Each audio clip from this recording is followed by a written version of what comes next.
Social media, social সোসাইটির একজন, যারা পার্টির বিরুদ্ধাচরণ করে এবং যখন যে খুশি, যে বড় নেতাই হোক, যত বড় নেতাই হোক, ওকে ছাড় দেওয়া হবে না, ওকে ছাড় দেওয়া হবে না।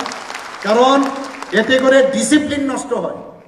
ডিসিপ্লিন নষ্ট হলে এগুলো কি হয়, সাধারণ মানুষ সেটাকে কনফিউজ করে।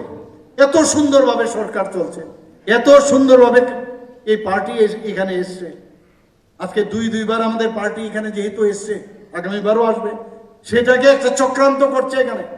এই ধরনের লোকের মাধ্যমেও টেরও পাবেন না আপনারা কিভাবে স্লো পয়জনিং করে এই ধরনের একটা বিভ্রান্ত ছড়ানোর জন্য এরা করছে।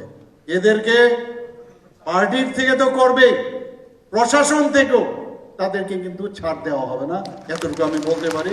এবং সেটা যেদিন হবে, সেই দিন এই যে পার্টি এবং প্রশাসন দুটো মিলে আমরা এই দুই জায়গার থেকে একসাথে যখন করব, আমি নিশ্চিত যে মানুষের মধ্যে তো আস্থা আসবে, পার্টির মধ্যে একটা আস্থা আসবে, একটা ডিসিপ্লিন তৈরি হবে এবং মানুষ তখন বলবে, আরে ভারতীয় জনতা পার্টির, এই দেখ ভারতীয় জনতা পার্টির একজন কার্যকর্তা যাচ্ছে, সাবধান, ওনারা কিন্তু যে আদর্শ নিয়ে চলে, একাত্ম মানববাদ, আমাদের সেই একাত্ম মানববাদ নিয়ে আমরা চলি, সেই বিষয়টা তখন কিন্তু আমরা করতে পারবো।